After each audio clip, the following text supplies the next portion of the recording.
بسم اللہ الرحمن الرحیم۔ السلام علیکم، کیسے ہیں آپ سب؟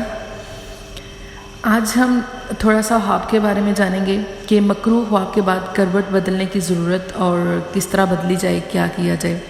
بعض دفعہ ہوتا ہے کہ ہم لوگ جو ہے وہ برے خواب دیکھتے ہیں، ایک دم سے ہماری آنکھ کھل جاتی ہے اور بس یہی دل میں ہوتا ہے کہ یہ خواب پورا نہ ہو۔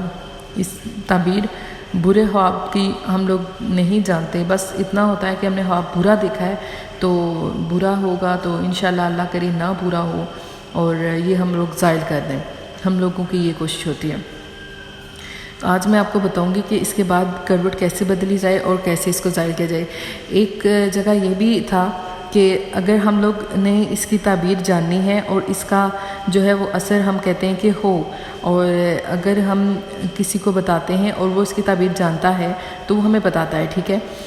یہ تعبیر ہمیں 2 بجے تک، دن کے جو 2 بجے ہوتے ہیں تب تک اگر ہم اپنا خواب اس ٹائم تک، صبح سے 2 بجے تک کسی کو خواب بتا دیتے ہیں تو ہمارا خواب اور اس کی تعبیر پوری ہوتی ہے، ٹھیک ہے۔ اللہ پاک کی طرف سے ہونا ہوتا ہے تو ہو جاتی ہے۔ اور اگر ہم لوگ 2 بجے کے بعد بتاتے ہیں کسی کو، 2 سے 3 بجے کے بعد بتاتے ہیں دن کے ٹائم، تو اس کی اگر ہمیں تعبیر پتہ چل بھی جاتی ہے تو پھر وہ اتنا اثر نہیں رکھتا جتنا ہم صبح کے ٹائم کسی کو بتاتے ہیں۔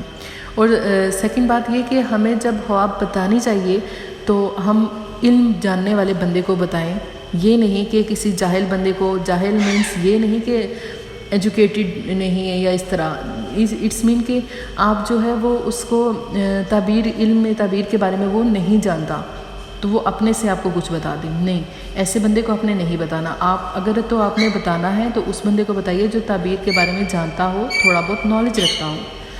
اگر نہیں رکھتا کوئی بھی کسی بھی طریقے سے تو آپ مت بتائیے، یا تو آپ نیٹ سے سرچ کر لیجئے یا بس اپنے تک ہی رکھیے، اور انشاءاللہ تعالی اللہ پاک سب خیر کریں گے۔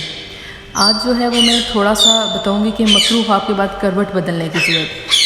ایک حدیث صحیح میں برا خواب دیکھنے کے بعد کروٹ بدلنے کا حکم بھی وارد ہے، کیونکہ اس کو تغیر حال میں بہت بڑا اثر و دخل ہے۔ بقول حضرت جابر رضی اللہ عنہ، خیر البشر صلی اللہ علیہ وآلہ وسلم نے فرمایا کہ جب کوئی شخص مکروہ خواب دیکھے تو 3 مرتبہ بائیں طرف تف کر کے شیطان سے اللہ کی پناہ چاہے اور اس کروٹ کو بدل ڈالے جس پر خواب دیکھنے کے وقت پڑا تھا۔ تو اس سے جو ہے وہ ہمارا خواب زائل ہو جاتا ہے، برا خواب جو دیکھا ہوتا ہے ہم نے، اور اس کا اثر نہیں رہتا۔ جب ہم برا خواب دیکھتے ہیں تو اس کو زائل کرنے کی ایک دعا بھی ہے، انشاءاللہ وہ میں آپ لوگوں کے ساتھ شیئر کروں گی۔ تو آپ لوگ انشاءاللہ میں نیکسٹ جو ہے وہ میں اس کی جو خواب کی سیریز ہیں وہ سٹارٹ کروں گی، اور آپ مجھے کمنٹس میں بتائیے گا کہ آپ کو کن کن خواب کی تعبیر چاہیے، تو انشاءاللہ میں ضرور شیئر کروں گی۔ کمنٹس، سبسکرائب اور شیئر کرنا مت بھولیے گا۔ جزاک اللہ ہے۔